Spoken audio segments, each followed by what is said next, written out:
So before I begin, just want to say thank you to Eileen from NF ACOUS for actually sending these pair my way. This is NF ACOUS' first IEM after their rebranding, the NM20, and it is retailed around $120.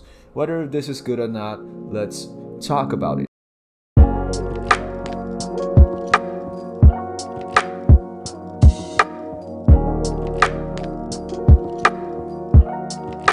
I am in no obligation to say what is good or what is bad about this IEM. I'm just going to give you guys a very unadulterated review, and should you find this product interesting, you could just purchase a pair under the unaffiliated link in the description. So with all that ramblings aside, let's begin this review. Now, NF ACOUS was previously being named as NF Audio. They dabble themselves more into professional audio, which, basically talks about people who are stage performers, people who are musicians, and this is their first, I would say, reiteration of their whole branding to cater towards probably us audiophiles more. And this is the NM20. It is $120 and it is being marketed as a professional series type of IEM.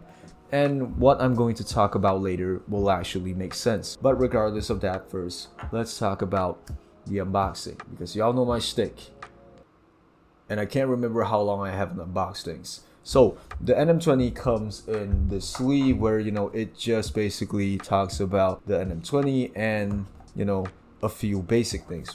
They talk about its high-strength polycarbonate shell, its replaceable silver-plated cable, its SBC, it is stage monitoring optimization. This probably is already quite a big spoiler for most people. This is more catered towards stage use. Just given that much, y'all probably could kind of guess what kind of sound signature it will be. But it is honestly quite good, which we'll go into in a sec. Let's just actually focus on the unboxing first. But anyways, what I showed you was a sleeve. If you slide this out, you will be getting a box which has a very nice NF ACOUS holographic type of logo in front. And when you open it up, you will be greeted with two compartments. It opens up like a book. You have a disc that houses its two IEMs, showing you the NM20, which will be shown in the B-roll. You will be given also 4 pairs of silicone ear tips right here, and definitely you'll also get like a manual standard for almost every product right here, and as well as a carrying case.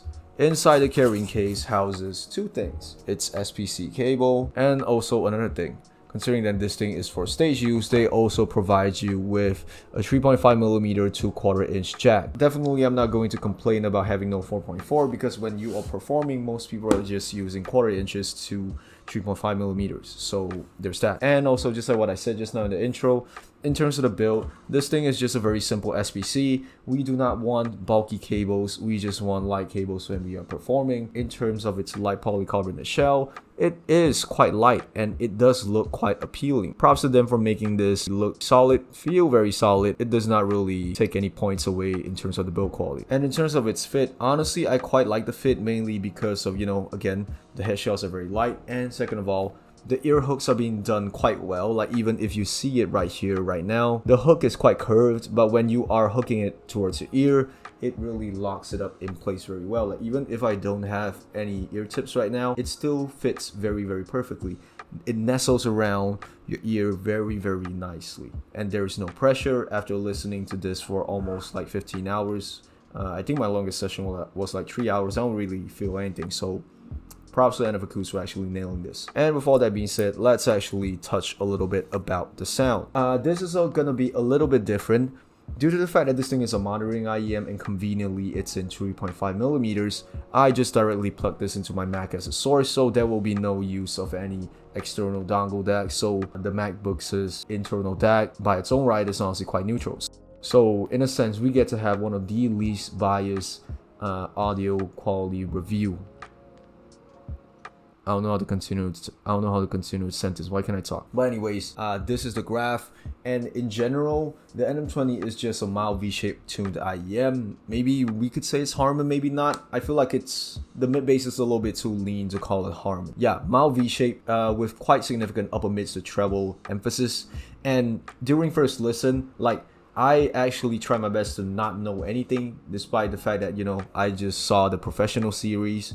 And when I listened to the NF ACOUS, I was like, why does this sound so good for mixing? Like, that's my first impression on the tuning. Now, it is a mild V shape, but I would say that due to the fact that it has a very neutral tonality, due to the fact that its upper mids and treble frequencies are quite reminiscent of certain master chains, certain vocal chains, I feel like this is really a quite interesting pair, to say the least. But anyway, starting off with the bass, overall everything bass wise, and I would say it even trickles down to the mids and the upper trebles, everything is very quick, everything is very tight, and everything, again, tonality is as neutral as possible. There is definitely no coloration of everything. Everything is quick in terms of it having little decay. Everything is not as extended because you want to hear notes as clear as possible without any extra interference.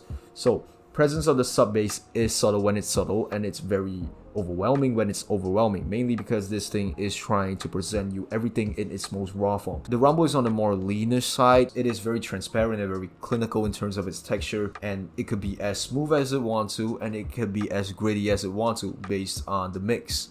And lower mid bass also carries that same feeling, quick, transparent body, but not too body. It just feels like the weight of everything, the weight of the bass licks, all of those bass notes are just all right. Not too much, not too little, in the middle. And note that this, although is a mild V shape, it has a very reference style of tonality. Kicks will definitely sound a little bit more dry, and expect more staccato from all of those percussions. Moving on to the mids, but mainly vocals first. When you were talking about vocals, I don't know why I keep associating this pair of vocals to the Sony MDR. Like, I forgot the name of it, but I'll just show you here in the picture, the one where they always use it in the first take. That type of vocals, like this thing could give me those type of vibes. Vocals are all, in terms of positioning, are just right, not too forward, not too back.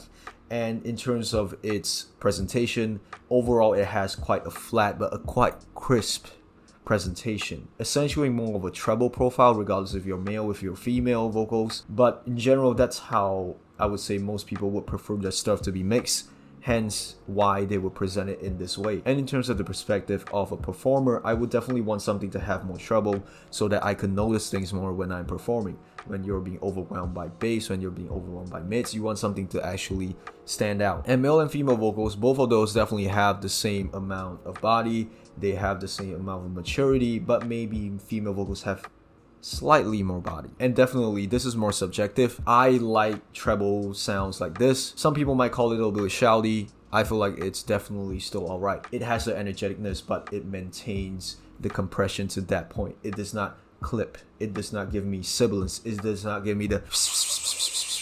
Moving on to the instruments, 3 words that I could use to summarize everything: unfiltered, transparent, bare bones. Like, everything that you hear from this IEM is very, very reference type, so that whatever you have has a really bare bone sound, but again, it has a very clean and very crispy presentation to it. Like I said, everything is more treble emphasized, so all the overtones, all the very quick overtones that you're going to get is only going to be emphasized more in the treble part when it reaches there. And honestly, I don't really have that much to talk about in this sense, other than micro details are very solid due to the fact of its, like I said, crisp texture, crisp nature of how this thing presents everything, which we'll get into later in the technicalities part. One significant thing that I can notice, synths and Rhodes specifically sound very good. Like, what you hear is really what you're getting from the mix. There's no coloration or anything. There's no smoothing out of synths. Everything could sound as digital as possible or as analog as possible when you are talking about, you know, those very good organs, those very good Rhodes. That's probably my take on this IEM in terms of the mix. What's the special part about it? Synths and Rhodes sound amazing. Moving on to the upper mids and treble, it still translates very well in terms of the crispy nature of everything.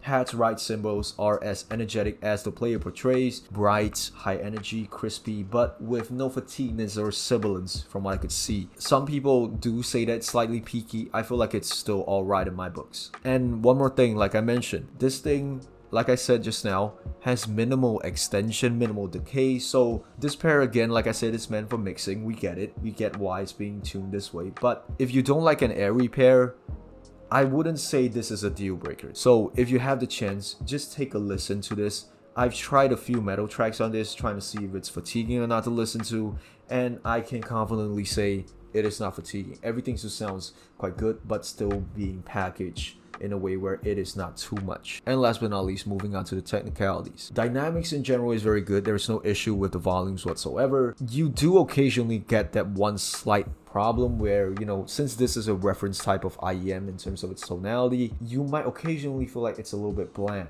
For me, like I say, I do mixing, so I understand this type of tonality and I quite enjoy it. It really brings me into the mood of actually analyzing everything, like how does this guy mix this thing, how does he put all of his ad-libs, all of his details here and there. If you're not really like a detail whore like me, your mileage may vary, but for me at least, I could say this is quite a good pair, and it actually helps and aids a lot in terms of its detail retrieval. Soundstage has very good width and depth. For $120 I would say that it actually rivals a lot of stuff. I think the best way to summarize this in terms of the width and the depth is, if I'm judging this on that alone, I would rate this around $200+ That's probably the range of the soundstage that I'm gonna give. And again, with good soundstage brings you very good leeway for presentation, separation, and imaging, and this thing does it very well. And I would say this is probably one of the second best feature next to detail retrieval in this IEM. Now, in terms of how it stages stuff, it really performs very well in terms of how it separates stuff. It has a very definitive border, and I would say for this price point, I've never heard this level of pinpoint accuracy before. And last but not least, talking about the detail retrieval. This is just a very detailed pair, a very good pair. Due to the fact that it has a reference sound, despite me saying that it is mild V-shaped, everything is being presented very equally in terms of how forward everything is, even down to the micro details. The unprocessed nature makes you notice the nuances of micro details throughout the tracks,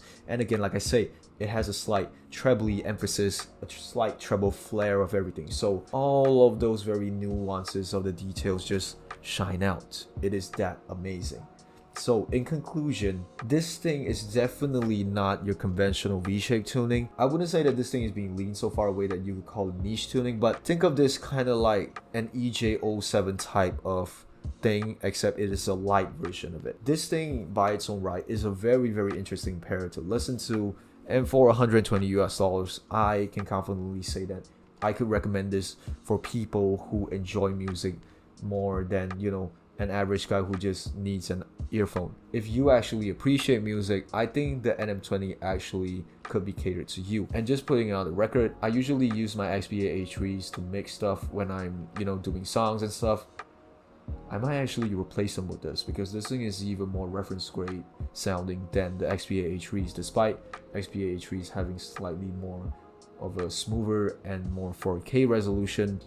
I like this tonality better than the XBA H3s. So with all that being said, thank you for watching, and again, if you guys are interested, feel free to just click the link below so you could get yourself a pair of the NM20. Again, I am not affiliated to NF ACOUS or any brand other than not brand. Please look at other stuff, but just saying this casually, this is quite a very good recommendation for people who want something slightly different from, you know, your average V-shape IEMs, which probably already, you know, is being played and saturated in the market right now. So yeah, thank you for watching. Again, thank you to NF ACOUS for sending these pair my way. Y'all want a pair, just click on the unaffiliated links below, and thank you for watching. See you guys in the next video. Have a good day.